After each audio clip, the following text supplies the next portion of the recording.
Hello, मैं चमत्कारी sir. Welcome up you in my channel चमत्कारी यूट्यूब इंग्लिश क्लासेस। मैं आपको पढ़ाने जा रहा हूँ लेक्सिकल वर्ब से, जिसको पढ़ने के बाद आप verb form V1, V2, V3, V4 तथा V5 आसानी से याद कर पाएंगे। तो आइए हम शुरू करते हैं। Lexical verbs. लेक्सिकल वर्ब्स का प्रयोग मेन वर्ब्स के रूप में होता है। मेन वर्ब्स के रूप में होता है।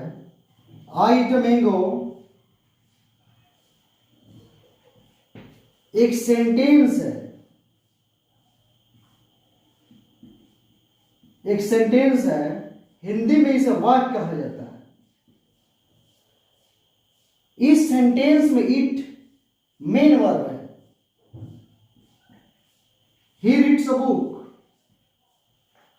ही रीड्स अ बुक एक सेंटेंस है जिसमें रीड्स मेन वर्ब है।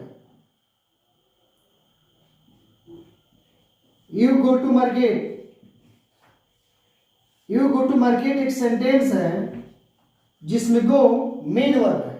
मेन वर्ब्स को पहचानने का एक ट्रिक है जिसके माध्यम से आप किसी भी मेन वर्ब्स को पहचान सकते हैं। वैसा वर्ड से जिसके अंत में ना हो और उसे कार्य करने का बोध हो, उन सभी वर्ड्स को मेन वर्ब्स कहा जाता है। जैसे आना, जाना, उठना, बैठना, हंसना, खेलना, लिखना, पढ़ना। मेन वर्ब्स का 5 रूप होता है, 5 फॉर्म होता है। इसको बोलते हैं वर्ब फॉर्म। वर्ब फॉर्म इसको बोलते हैं verb form. V1, V2, V3, V4 तथा V5। Go, went, gone, going, goes. Main verbs का 5 फॉर्म होता है। V1, V2, V3, V4 तथा V5। आपने अभी पढ़ा लेक्सिकल वर्ब्स का प्रयोग मेन वर्ब्स के रूप में होता है। और मेन वर्ब्स का पहचान जिस शब्द के अंत में ना हो और उसे कार्य करने का बोध हो। तथा मेन वर्ब्स का 5 रूप होता है, 5 फॉर्म होता है। वे वर्ब्स जो सेंटेंस वाक्य में मेन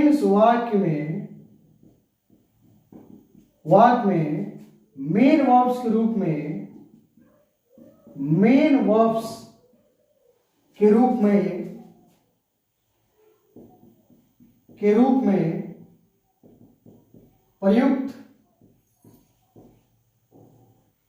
प्रयुक्त होते हैं,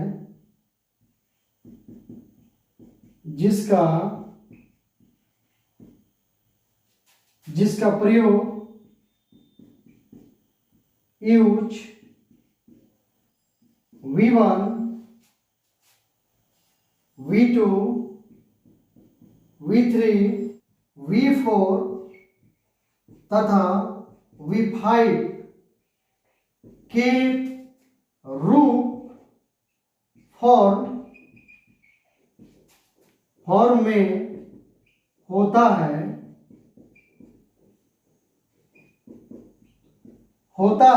लेक्सिकल वर्ब्स कहलाते हैं।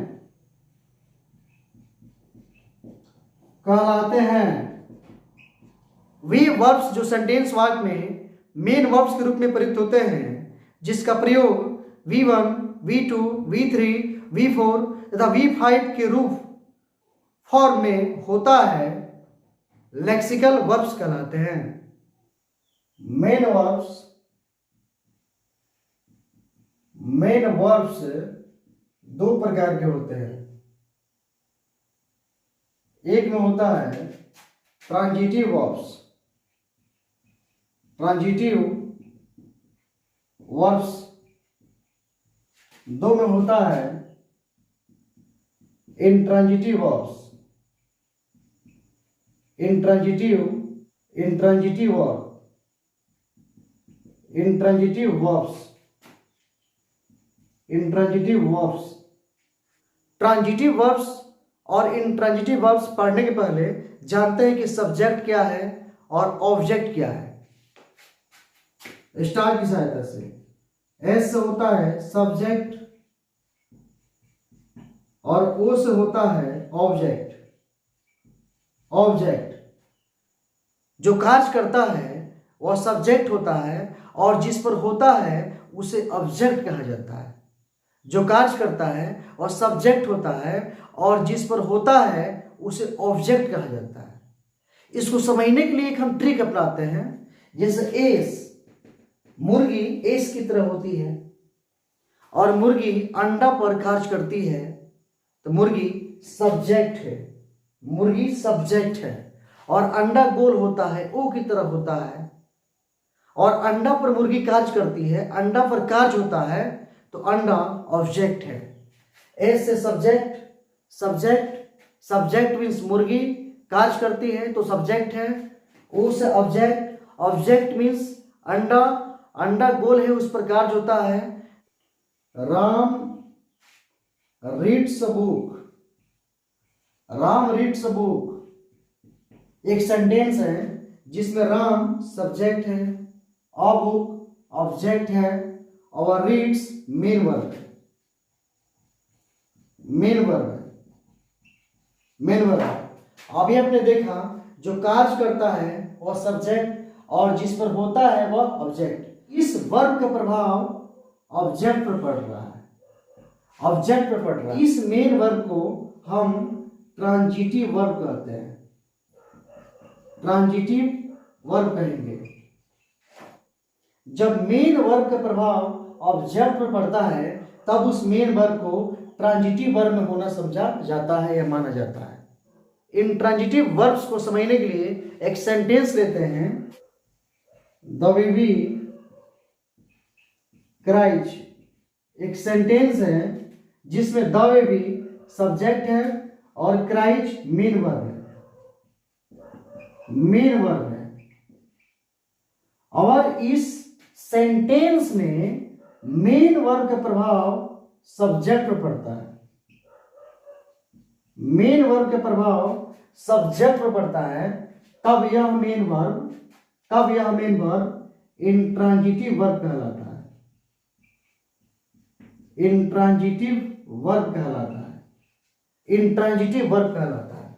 आपने देखा जब किसी सेंटेंस वाक्य में मेन वर्ब का प्रभाव ऑब्जेक्ट पर पड़ता है, मेन वर्ब का प्रभाव ऑब्जेक्ट पर पड़ता है, तब उस मेन वर्ब को ट्रांजिटिव वर्ब कहा जाता है।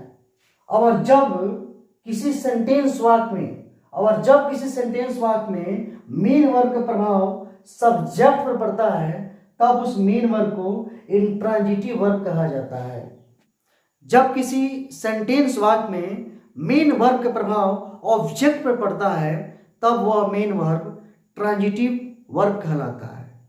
और जब किसी सेंटेंस वाक्य में मेन वर्ब का प्रभाव सब्जेक्ट पर पड़ता है तब उस मेन वर्ब को इंट्रांजिटिव वर्ब कहा जाता है।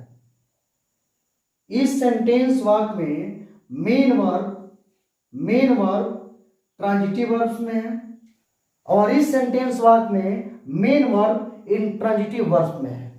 ट्रांजिटिव वर्ब्स को 3 भागों में बांटा गया है। ए में है mono transitive verb, transitive verbs,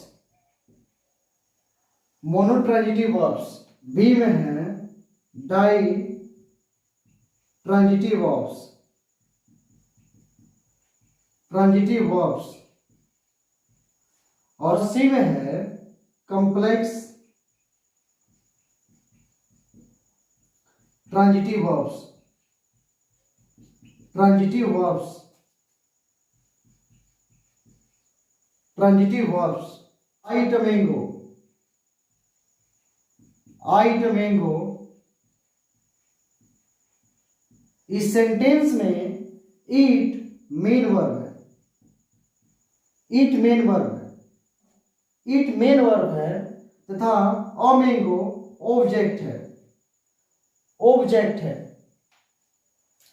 इस सेंटेंस में मेन वर्ब के बाद एक ऑब्जेक्ट है। इस सेंटेंस में मेन वर्ब के बाद एक ऑब्जेक्ट है, एक ऑब्जेक्ट है, इसलिए यह मेन वर्ब मोनोट्रांजिटिव वर्ब्स में है। जब किसी सेंटेंस वाक्य में मेन वर्ब के बाद एक ऑब्जेक्ट रहता है तब उस मेन वर्ब को मोनोट्रांजिटिव वर्ब्स में होना समझा जाता है। अब देखते हैं डाइट्रांजिटिव वर्ब्स को। आई गिव हिम पेंसिल,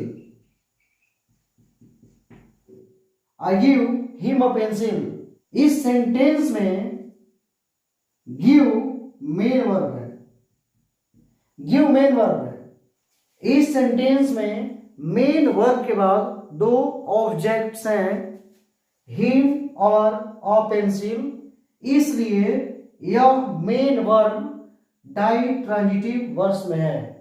अब देखते हैं कॉम्प्लेक्स ट्रांजिटिव वर्ब्स को। We elected him a leader,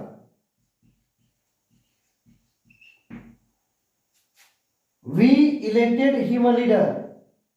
इस सेंटेंस में इलेक्टेड मेन वर्ब है, मेन वर्ब है, और इस मेन वर्ब के बाद हिम ऑब्जेक्ट है तथा ए लीडर कॉम्प्लीमेंट है, ए लीडर कॉम्प्लीमेंट है।